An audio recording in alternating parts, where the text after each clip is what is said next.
Good evening, everyone. My name is Maggie, and on behalf of Book Soup, I'd like to thank everyone for joining us for our virtual event this evening with Ian Rosenberg in conversation with Lesley Blume discussing the fight for free speech, 10 cases that define our First Amendment freedoms.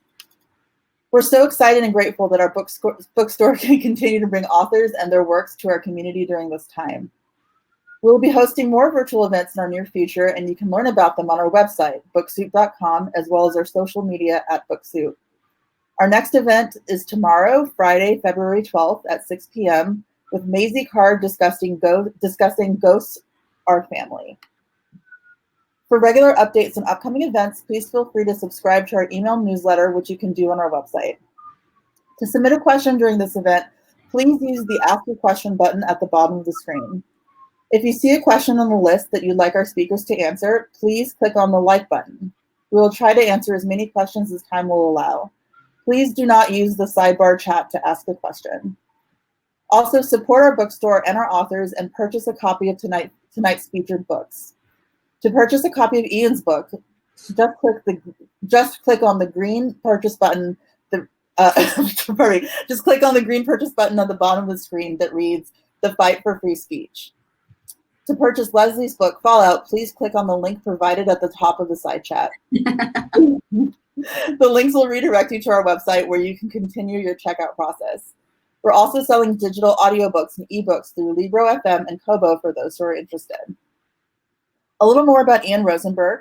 Ian is Assistant Chief Counsel at ABC Incorporated, where he has provided pre-broadcast counsel for ABC News clients on libel, news gathering, intellectual property, and FCC regulatory issues since 2003.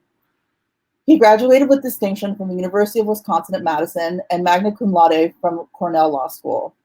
Ian began his legal career clerking in the Eastern District of New York and then working as a litigation associate at Cahill, Gordon, and Rindle. He's also an Emmy-nominated documentary filmmaker and teaches media law at Brooklyn College. A little more about Lesley Blume. Lesley is an award-winning journalist, historian, and New York Times bestselling author. Her work has appeared in Vanity Fair, the New York Times, the Wall Street Journal, WSJ magazine, the Los Angeles Review of Books, the Paris Review Daily, Vogue, the New York Times Style magazine, the Hollywood Reporter, Slate, and Departures, among other publications. Her most recent book, Fallout, which you can buy here, was released in August 2020. Without further ado, I'm going to turn the camera over to Ian and Lesley. Enjoy the presentation. Thank you. Thanks, Maggie. Ian, first of all, huge congratulations on the book. Thank you. So it's hard to imagine that there's never been a time when free press issues haven't been hugely important, but right now the release of your book does seem especially prescient. And I mean, there hardly could have been a better week for you to have released this. And I'm, almost fascinated to see how you wangled this combination of news events as the backdrop for your book release. So here, this is the cover of the book. I want to make sure that everybody sees this beauty. And it does seem important. Oh, and there we go. Oh, and can you show off your special mug? Because yes, well, I might need to occasionally sip from my birthday gift from my wife, Carolyn. That's dedication, pre-Valentine's Day. So it does seem important to tell people right off the bat that this is not an academic book. And, as somebody like me, who avoided law school like the plague, I was really glad to discover this and also to finally have something that was a really powerful guide to our First Amendment rights without feeling like I was reading a law school textbook. I mean, a lot of this is really, it's storytelling about, the individuals, the regular folks, as people would say, who faced situations in their daily lives that went all the way up to the highest court of our country, and the results of those cases affecting all of us. So I thought maybe to kick things off, can you just give everyone a quick overview of the book and tell us who did you write this for? Well, thank you, Lesley. Yes, you're right. I wrote this book for people like you. Most of my career has been dedicated to explaining complicated free speech and free press concepts to really smart people who are not lawyers, to journalists, to producers, to correspondents, and also in my media law class, which is to communications grad students at Brooklyn College. So, even though the First Amendment issues seem to have come to a crazy pinnacle in recent days, I think over the last 4 years, Americans on sort of all sides of the political spectrum have been calling out for their rights to speak and be heard, but they haven't really had anywhere to turn. As you say, to learn about what their rights really are. As you say, there are textbooks. But no one wants to read those, even if you are in law school. There are a fair amount of books where people say, this is my opinion about the First Amendment. But those are really just very much more about opinions. I think the Fight for Free Speech is a user's guide for people to understand our First Amendment rights and then to act on them. And as you were saying, one of my goals was to really be telling stories of ordinary people and how they fought for their right to free speech, the consequences they faced in that struggle, and then what the Supreme Court said about their rights. And I begin each chapter not with the stories of the past, but with a contemporary question, Nazis marching in in Charlottesville or Skokie. Stormy Daniels, can she be muted on 60 Minutes when she was going to talk about her alleged affair? National School Walkout Day, looking at those, Colin Kaepernick's Take a Knee, looking at those contemporary questions, and then finding a 1 of 10 Supreme Court cases that answers that specific question and sort of distill our First Amendment rights, our free speech and our free press rights in a concise and usable way. So I'm glad you found it readable. That was absolutely. Yeah, no, it was great. I mean, it was fascinating to see the through line through history and see, somebody, in World War I have, a situation that's suddenly, incredibly relevant 100 years later. Yeah. And, again, I feel like half of your protagonists from the deep history cases deserve their own Netflix shows, which we can talk about in a little while. But, do you feel like you would have been compelled to write this book if we hadn't faced the mega events of the last 4 years, many of which were premised on were really First Amendment situations? I mean, why now?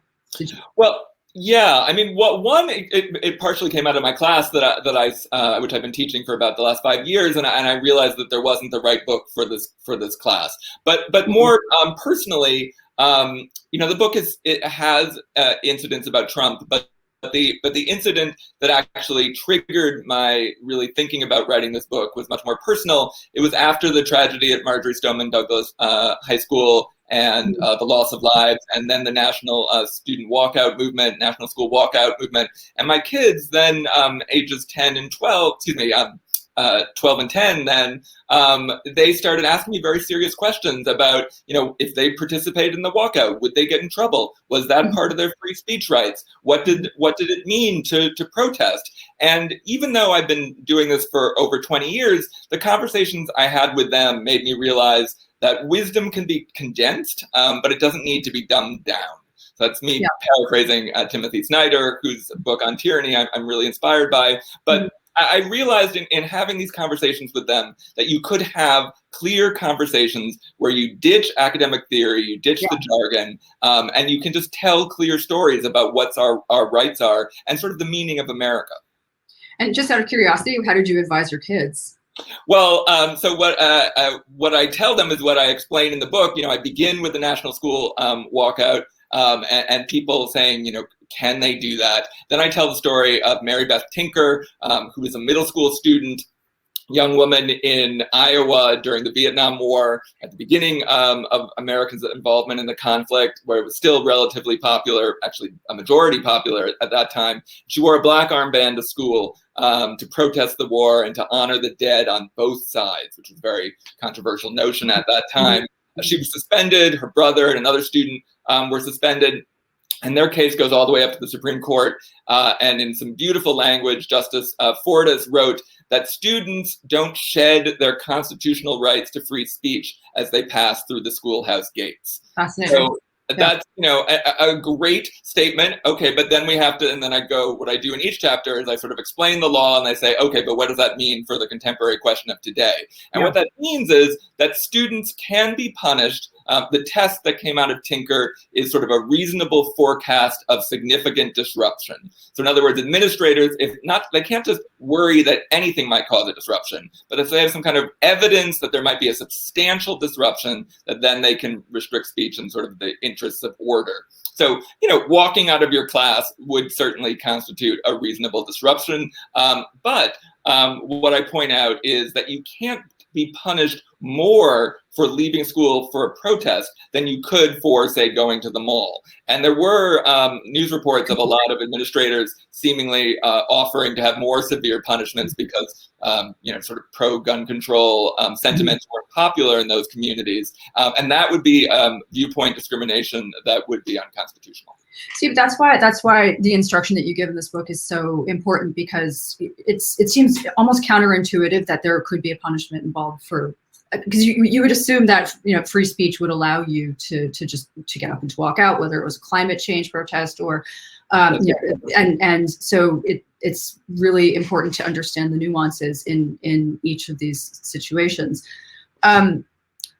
So because you're a newsman, I thought we could really start to dig into the biggest news of the day, and that is incitement against the backdrop of this ongoing trial of former President Donald Trump, accused and impeached for inciting a violent insurrection against our Capitol. And what can your book tell us about incitement within the context of the First Amendment?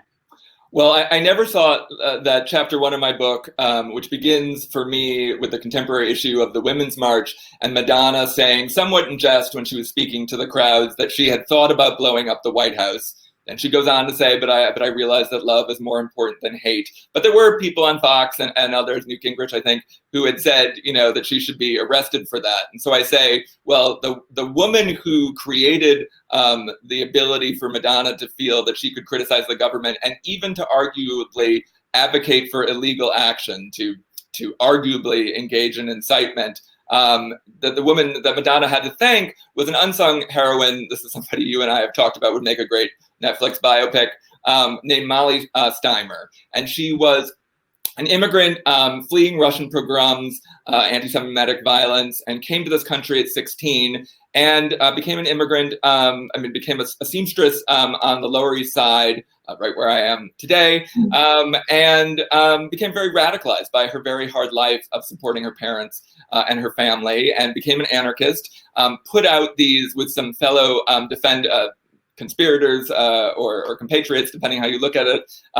put out some pamphlets, one in Yiddish and one in English, attacking the war and World War I at the time, and specifically criticizing America's intrusion into the Russian conflict.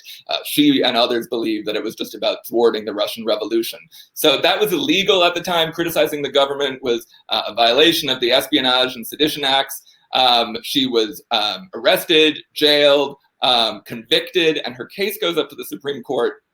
And her conviction is upheld by a majority. In fact, 7 of the 9 justices, only Justice Holmes, joined by Justice Brandeis, wrote a powerful dissent that created our modern notion of free speech. Our modern abilities to criticize the government. That is the marketplace of ideas. He introduces that concept. And out of that case, we also eventually get the test for incitement. And that test, directly influenced by Steimer's and her fellow defendants' case, is basically this. It comes from another case called Brandenburg, which I discuss also briefly in my book. And the Brandenburg test says that you are allowed to advocate for illegal action, and the First Amendment protects that right only up until the point when you, the speaker, are directing your speech to create illegal imminent action, and when it is likely to create imminent illegal action. So there has to be a direction, and there has to be likelihood, and there has to be imminent violence.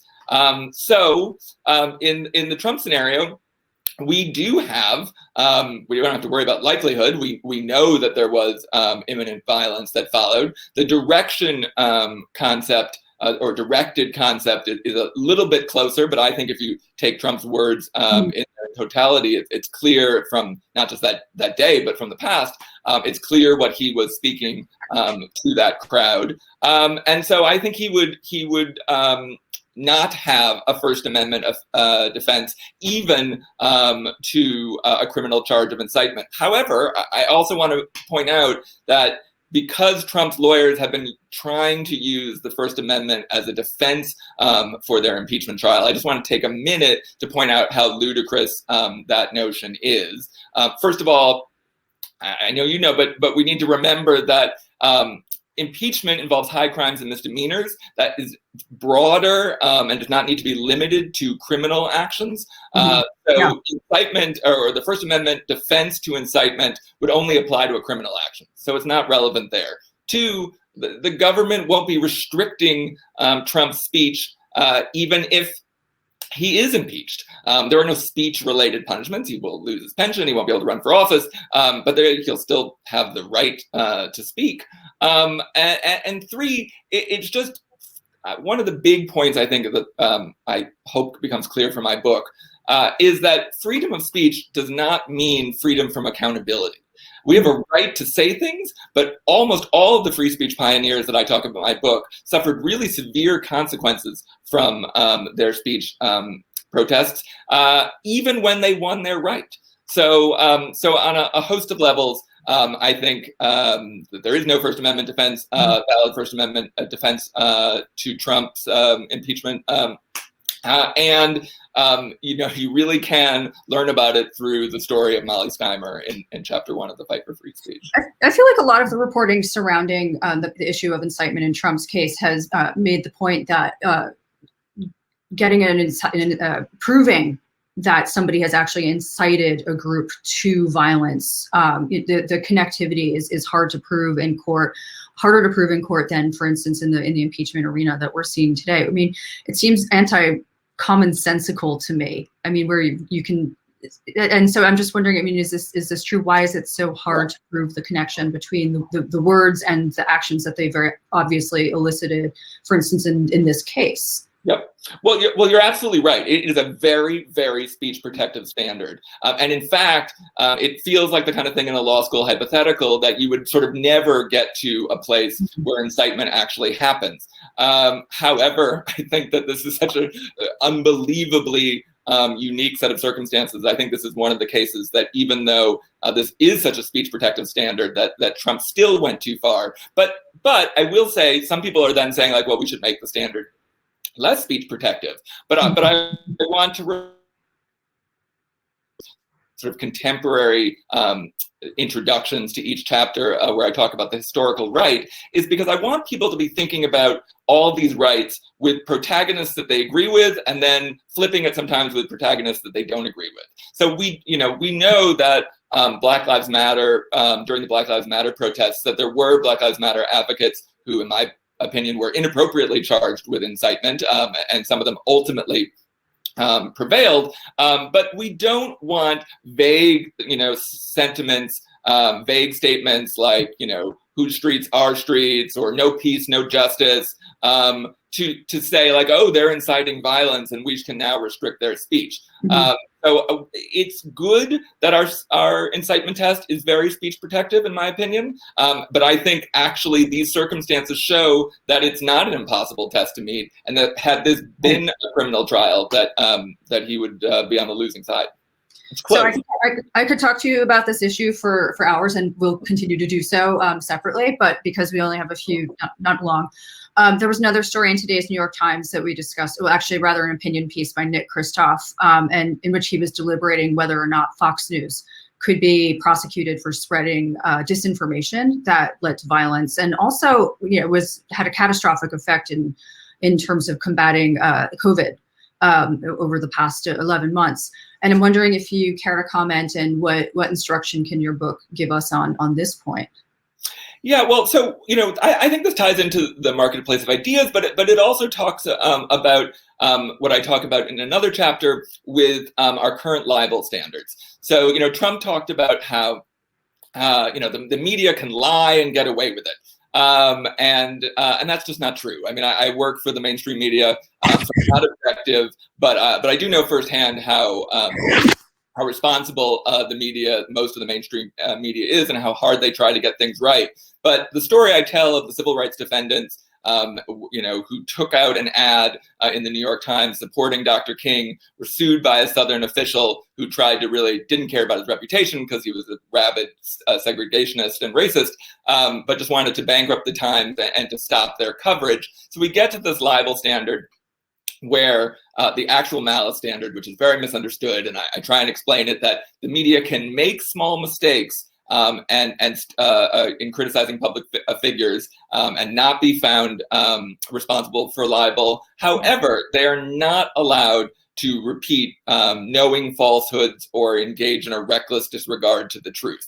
So this all goes to what Christoph's saying. So Christoph is saying, I feel a little squeamish about libel lawsuits against these conservative news agencies, and I feel a little squeamish about criticizing the press, even if it's a press I disagree with. And I don't think we need to feel squeamish about that. I think that fully works within a robust First Amendment even aggressively free speech framework, because Brennan, when he wrote the decision that gave us the actual malice standard, he specifically didn't give, as some people on the court wanted to, like Justice Black, he didn't give the media a blank check. He did not give them blanket protection or immunity whenever they speak on criticizing public figures or public officials. And the reason he did that is, for him then, McCarthyism was very much recently in his rearview mirror. And he knew that people lied and got away with it and ruined lives. And so the balance that struck in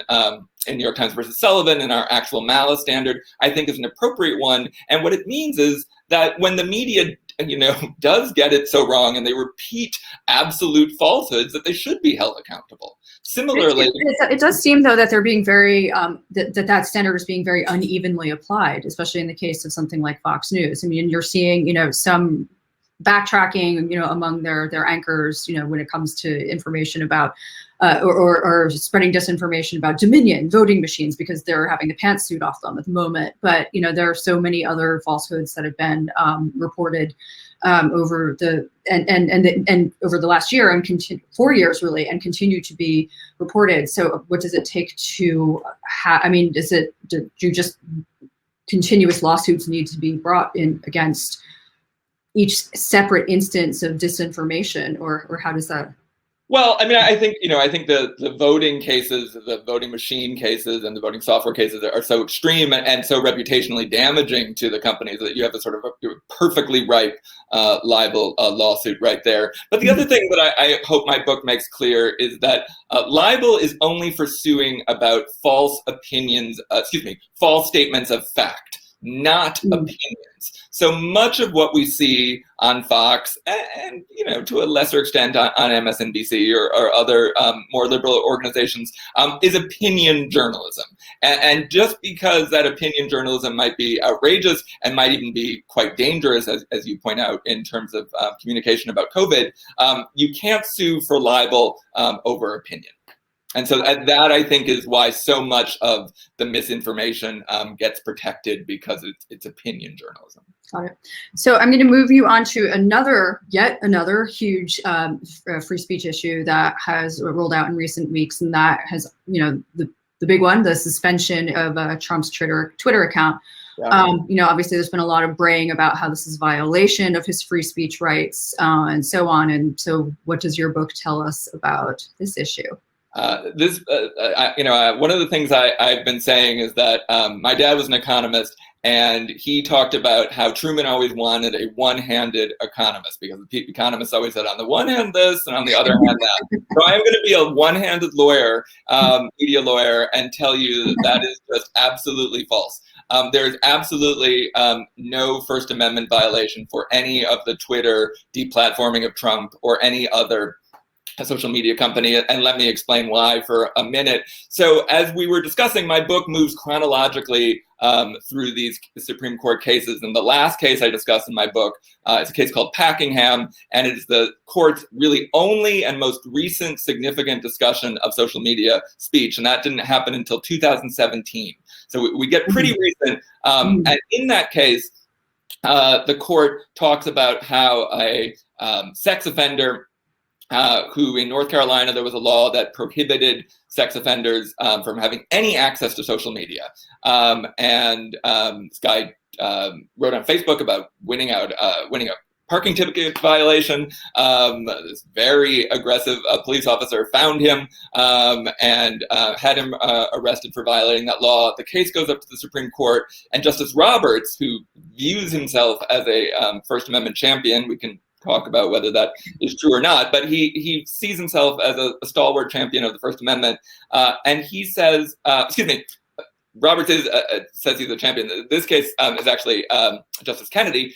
Justice Kennedy says in that case that we can't restrict people's access to social media because it is sort of a park on steroids. Parks and public forums are traditional places where sort of your speech rights are at their highest protections. The idea that you can go out into the public park and say your piece and people can hear you. So he says social media are the sort of the vital tool we have today for expressing our opinions and from hearing other people's opinions. And so the government can't interfere with your speech rights in that regard. However, that is the government interfering with people's social media speech rights. What is different, and what you have to remember, people forget, is that Twitter, Facebook, Instagram, all these companies are private actors. The First Amendment says that Congress shall make no law abridging the freedom of speech. That's been applied to the federal government and through the 14th Amendment, through to states and other state actors. But all of these social media companies are private actors. They don't have to follow the First Amendment at all. They can restrict people's rights.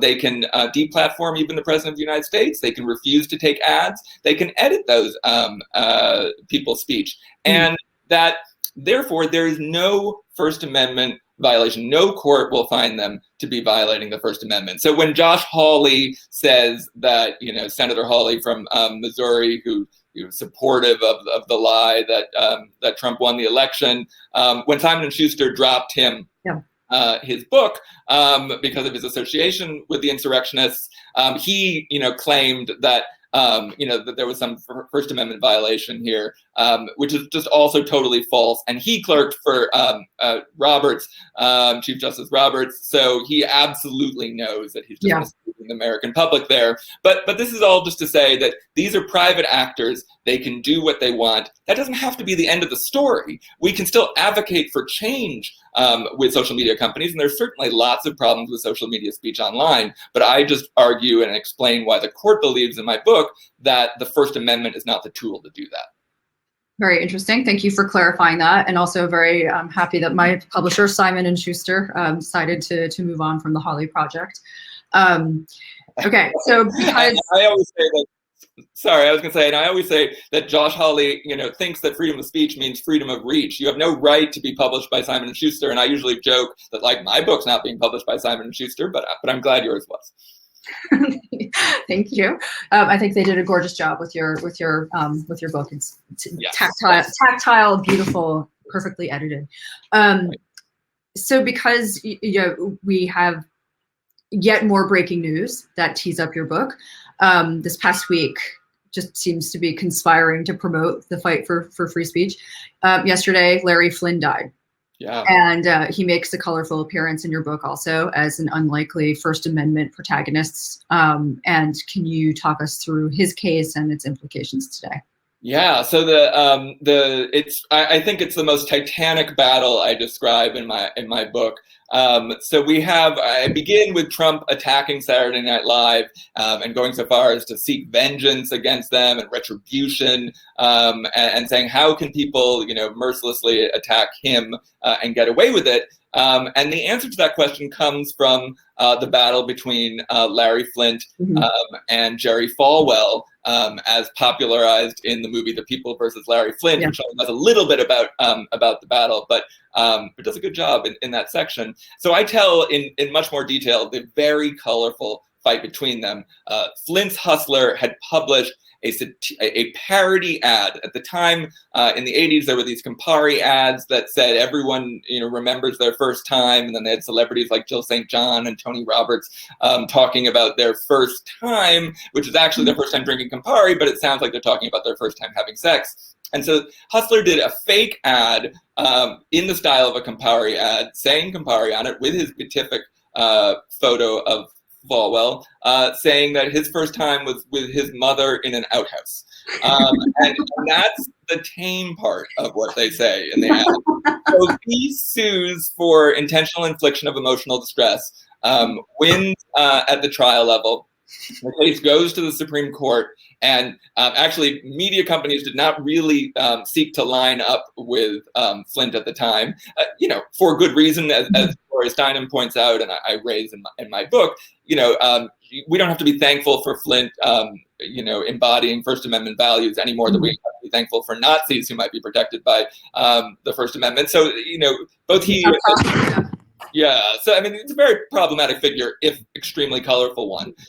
So he goes to the Supreme Court. He rolls in his gold-plated wheelchair, having flown in on his what he described as his labia pink pornography jet. And the Supreme Court decides that even though holding their nose, they say that his speech needs to be protected because otherwise there would not be sufficient breathing space. They are very concerned about political cartoonists, and that there would be if you focus on intent to harm, that would basically mean that every political cartoonist or every satirist would be probably found for intending to harm because you're trying to make fun of people, and you might be making fun of them in a vicious way. And so to create that breathing space, he says that even the most outrageous satire, as long as there's no belief that there's an actual set of believable facts there, and if there are, then the Sullivan actual malice standards applies. That's all protected. But the sort of shocking twist, and I think a lot of these stories end up having pretty exciting twists. One of the things that you never discuss in law school is the actual stories of the people involved. You learn their case names and the rules, but I'm really excited to be able to tell these stories because they would make great TV, and they're, I think, really compelling reading. But one of the things that came out with Falwell and Flint is that after the People versus Larry Flint came out, they started doing a college tour together. And when Falwell died, Flint said that in an obituary in the LA Times that, the thing that he was more surprised about, even more surprised than winning before the Supreme Court, was that he and Falwell had become friends. That's fascinating. See, again, just perfect screenplay ready material. But I feel like producers anywhere who want to option the book definitely. Well, yeah, I mean, you have 10 incredible cases. I mean, literally, I was, just even reading the section about Molly Steimer, I was, you're really great at creating the atmosphere around it. And I think I don't know why that's not taught in law school. I mean, because it always comes down to the human story. I mean, legal stories really are human stories. And that gets lost. Well, you know that as a journalist. I just wanted to interrupt for a second to say, because I feel like you intuitively know that as a journalist, and I work with Nightline, and I'm very influenced by Nightline's immersive, character-driven style of storytelling. But in law school, that's not what you're taught at all. What you're taught is that the law is the seamless web where you have to learn every fiber and every thread in order to, comprehend the majesty of the law. And I say that my book rejects that notion. It's pro storytelling, and it's also you don't have to learn everything. This book is like a rug from IKEA. It's not a beautifully woven tapestry, but it covers what you need, and it comes quicker and cheaper. So, not how I would have described the book, but it works. I would have said it's more along the Persian rug level of quality. But one of the things that I liked what you said tremendously about Larry Flint is that he's problematic, protagonist in this, and every free speech is messy. And every single one of these cases is messy, and every single one of these protagonists that you describe in your book was problematic. And you never, many of them do make you squeamish. So it's completely, again, fascinating storytelling, how you unfold it in each of these cases. And I feel, okay, so I'm looking now, and I feel like we, as is our custom, have to talk a really long time, and I'm wondering if we can take some questions from people who are watching this. Does anybody have a question that they would like to ask Professor Rosenberg, or filmmaker Rosenberg, as he got it? Well, I love that. I love that it feels me that way. It's great. And we're just, while people are maybe writing a question, one of the things that what you just said triggered for me is that I absolutely, these figures are problematic, almost all of them. I'm very careful to never refer to them as free speech heroes, because they're pioneers, but many of them are not heroic in some element of their lives. But also, one of the things I want to emphasize, and I think that comes through in the stories that I tell, is how unpopular dissent is. Yes. And sometimes that protests take on a rosy aura of inevitability. In retrospect, we all now look at Dr. King as the hero he truly was. But at the time of the March on Washington, I talk about how the march was unpopular with the majority of Americans, and Dr. King was unpopular with the majority of Americans. Protest against World War I, against Vietnam War, for civil rights, it's almost always unpopular. And I think we need to remember that when we sometimes accuse people like Colin Kaepernick pre-George Floyd, where people were saying he was, acting unpatriotically, as if his unpopularity was somehow proof of that. And I try and deconstruct that falsehood. But I think, again, that's why it's so important to bring it back down to the basic storytelling of how all these cases evolved. Because if you get a sense of the historical context, and you get the sense of, it's what we would call in news, man on the street, the point of view of the man on the street, and how that story was consumed in that moment. It's just, I feel context is just very important. We have some questions. Cool. And the first question is, what made you interested in media law? I was a theater major in college, and I took a class from Professor Donald Downs, who is a leading First Amendment academic. And it changed my life. I met my friend Stephanie in that class, who later introduced me to my wife.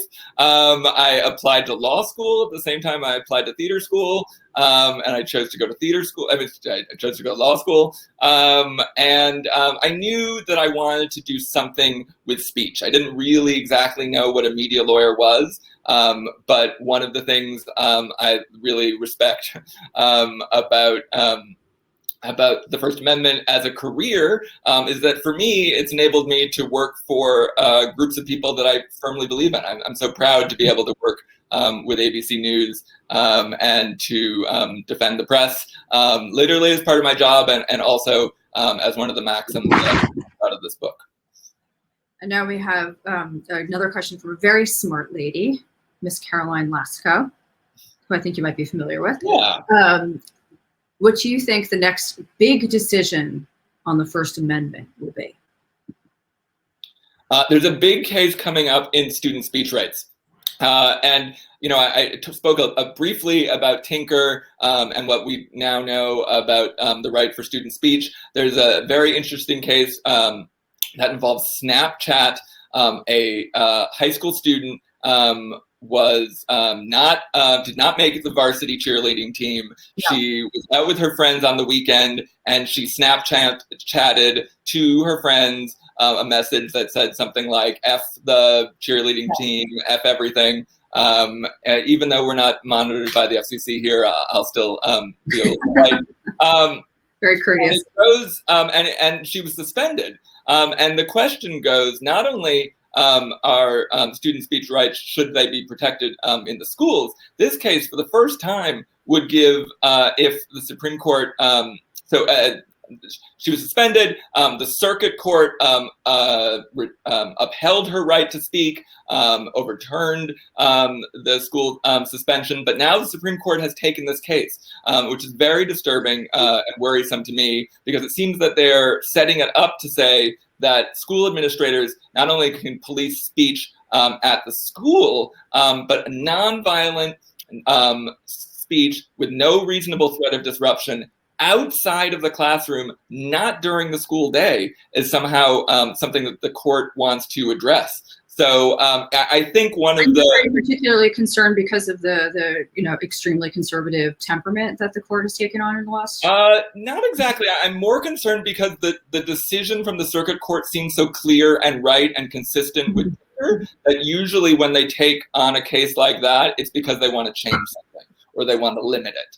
One of the things that I think comes out in the book is that First Amendment constitutional law teams don't get divided up strictly on a liberal and conservative basis. So, as I was saying before, Roberts considers himself a leading champion of the First Amendment, and free speech, as does Justice Sotomayor, probably the most liberal current justice, and certainly Justice Kagan spent a lot of her academic career writing about free speech issues. So no, it's less a worry about the conservatives and the conservative majority, and more it seems like a threatening move into restricting the speech rights. But when are they hearing that? When do we? They've agreed to take the case, so it will be this term. It's called Mahoney School District. Might be pronouncing the school district name wrong, but also I think that one of the things you hopefully get out of my book, not only will you absolutely know everything you need to know if you read the chapter on Tinker, and you can dip in and out of the book. I wanted to read like a record album where each sort of song and chapter builds on the next, but you can pick and choose, find the single that you like the best. But one of the things I think that people will get out of it who aren't court watchers or who aren't lawyers is you can now understand, after reading The Fight for Free Speech, you can understand how and why the court and the justices make decisions and what that process means. So that's sort of the undercurrent of the stories that I'm telling, is that you get an experience with Supreme Court jurisprudence without the sort of boring aspects of it. Well, you do. I mean, you get steeped in the mentality of how free speech is decided. And so, and even though it's almost like you're being trained as you move through the book to anticipate, how things are going to go. So I have a new question for you. How do you feel about Facebook's new efforts to edit, monitor, and even delete posts? I feel good about it. And let me, this goes back to sort of the positive side. Sometimes people are very frustrated, conservatives certainly with Trump, but others on the liberal side will say, that it's a problem that these social media companies have no responsibility to follow the First Amendment. This is, the opposite of the European model. Angela Merkel had said that she thought it was wrong that private companies be allowed to regulate speech, but she thinks that the government should do it. That's the absolute opposite of our model. But the good part of them not having to follow the First Amendment is that they can take steps to prevent hateful and violent things being said online. They can take steps to prevent insurrection. They can take steps to stop false information about COVID and the virus and vaccines. And I feel glad that they are doing that. This goes to what I say about how I want people to read this book and then be sort of armed with the knowledge to understand how the law is and also to advocate for change. I don't think that the First Amendment is the tool for bringing about change with social media, but I do think that lobbying companies and engaging in activism with Facebook's very poor record of doing anything. For a long time, Zuckerberg just said hands off First Amendment. What would be the argument against it? In people who are upset with this new ability, what would they? Right. I mean, I don't want to be overly simplistic. I don't love. I wouldn't elect Mark Zuckerberg to be the one who is deciding speech on a major vehicle necessarily. As Sacha Baron Cohen has said, he attacking the Silicon Six that he dubs the leaders of the social media companies. He thinks they've done more to bring about violence and hate speech and anti-Semitism than almost anyone else. So that's one problem. Why them? Another problem is, if they are not limited by the First Amendment, then they could just choose at a whim to say, we're never going to let anyone use the hashtag Black Lives Matter. or we're only going to allow speech on certain topics, and that would be very troubling as a social matter, as a political matter. I don't think it's certainly not a problem for the court as a constitutional matter, and I'm actually fairly comfortable with that, because ultimately, the bedrock principle of the First Amendment is to keep the government away from speech, because I think we've learned anything from the last 3 years is that liberals certainly wouldn't have wanted the Trump administration regulating our speech, and perhaps conservatives today wouldn't want President Biden and his team doing so either. Do you feel that we have 2 more questions, but just to follow up really quickly on that, do you feel that the labeling system that Twitter, Instagram, and Facebook have started to put on is too little, too late? For instance, like in the battle against disinformation in the COVID era? Well, it might have been too little and too late, but I still think it's the step in the right direction. And if any indicator was that it's the step in the right direction, that's what caused Trump to begin his tirade against Section 230, which immunizes social media companies, which I explain more in my book, immunizes social media companies from liability from what their users post. Can you just specify which chapter? Because I think this is really important to a lot of people who are listening to this. Which chapter? It's chapter 10. So we start with World War I and we end with the problems of social media. Very good. So we have 2 more questions. And do you see any trends in today's society projecting out some years that might undermine the First Amendment? And that is from Carrie Hannigan. Yeah, it's a great question, Carrie. Thank you. So one of the other reasons I wrote this book is that I was, really shaken to my core over the last 4 years of having the media demonized and called the enemy of the people. And I do hope this book, particularly in my discussion of the libel standards and how the press, this notion that the press can lie and get away with it is totally false and not what the law actually is. But more importantly, we've learned that, as President Biden says, our democracy is fragile. And I firmly believe, sadly, I believe that he's right about that.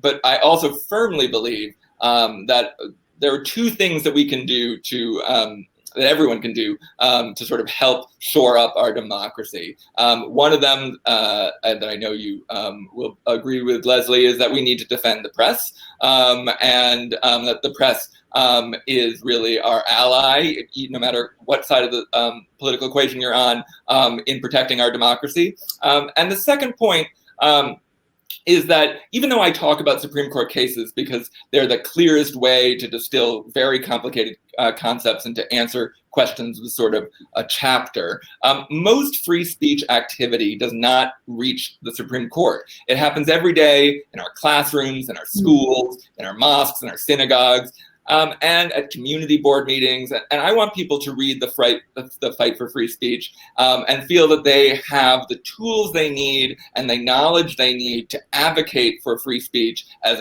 another way of solidifying our democracy as a grassroots everyday activity. And until this book came out, I think there's been very few ways people could brush up on that type of activism. And I hope this book is a tool to do that. And again, to know what your rights actually are. I mean, there's just such a misperception of what was covered under First Amendment and what isn't. We have another question. Can you talk a little bit about what free speech is like for incarcerated Americans? Does it exist? And does your book address this? My book does not address this. It almost non-existent. Unfortunately, this is more of a criminal law area, although there are certain constitutional rights that apply for inmates or people who are incarcerated. The court, particularly over the Rehnquist court years, have really eroded almost all protections for criminal defendants, and even more so for people who are convicted. They're religious. Have there ever been legal challenges to that? There have, and they usually lose. And the balancing that the court engages in is essentially that in a prison, the need for order trumps everything. And that you're already, I mean, I don't think this is necessarily sound, but that you're already sort of have very different rights than the rest of society, and so that these restrictions are fine. One of the more applicable to most Americans examples of that balance is a chapter I do talk about, is when we talk about Colin Kaepernick. I talk about Jehovah, the Supreme Court has never addressed the standing for the national anthem, but they have addressed Jehovah's Witnesses who refused, school children who refused to pledge allegiance during World War II.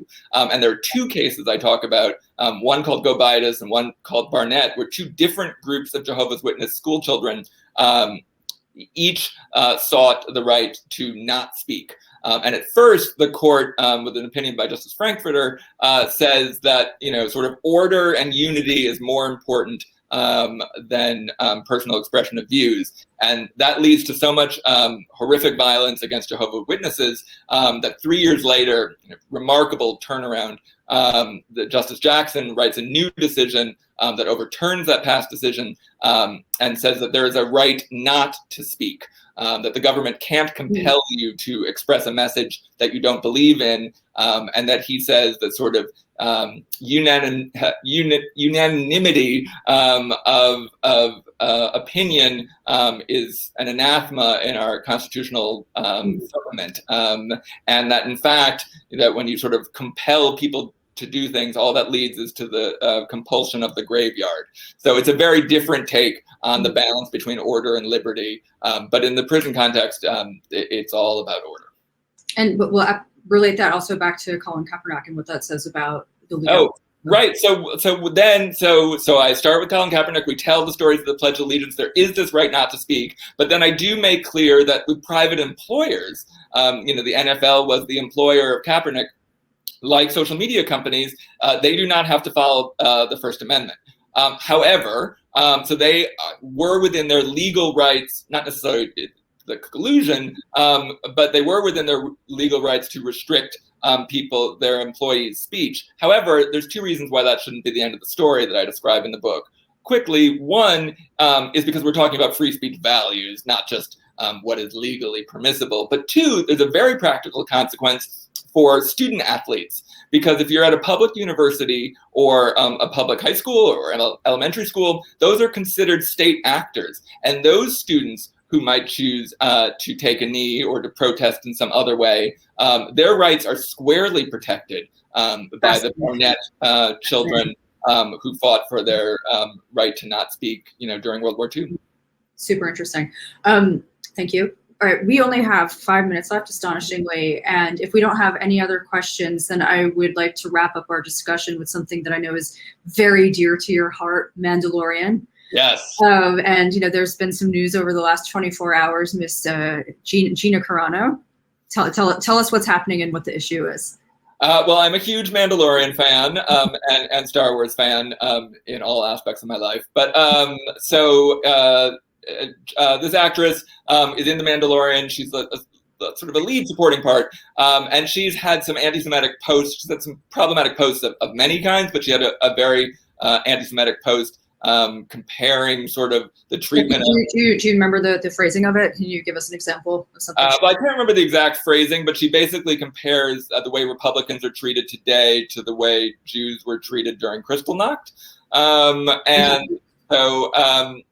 pretty offensive. And Disney has announced that they said her contract was over and that there's no plans to work with her in the future. So, what the First Amendment issue is a theme that I think comes out of my book, which is that the right to free speech does not mean a right to be free from accountability. Yeah. Even somebody who I view as much more of a free speech hero, Daniel Ellsberg, when he leaked the Pentagon Papers case, and I tell the exciting story of of that battle between him and Nixon, which, by the way, the Post movie is awful. That's the worst movie. The worst movie about the First Amendment. But I tell the story. I think it amuses me because I dislike the producer of that. But go on. Also, it's crazy that they did it about the Post and not the Times. But anyway, so Ellsberg, he wins the right. And the Times wins the right to publish top secret materials even during the Vietnam War, because any restriction on the media to prevent them from publishing is presumptively unconstitutional. I explain why, but so in that case, the big victory is that the Times gets to publish, and the Post and others get to publish the Pentagon Papers. But there was no question among a majority of the court that both the Times and the newspapers and the leakers could all be prosecuted and punished criminally for their actions. But they say that those are totally separate rights. The right not to be stopped from publication is now firmly established, but the right, and Ellsberg was in fact prosecuted for essentially espionage and treason, and he only prevailed because Nixon, in his foolishness, ended up, burglarizing his psychiatrist's office, which led to the Watergate break-in and all that. And when that came to light, the case was dismissed, essentially just because the judge was so disgusted with how the government had obtained information. But that is all just to say that even somebody who I would call a free speech hero has a First Amendment right to leak these documents to the Times, and for the papers to publish these documents does not mean that they are free from consequences. And so when an actress expresses her First Amendment right to say what she likes, I respect that right, even if I don't respect that message.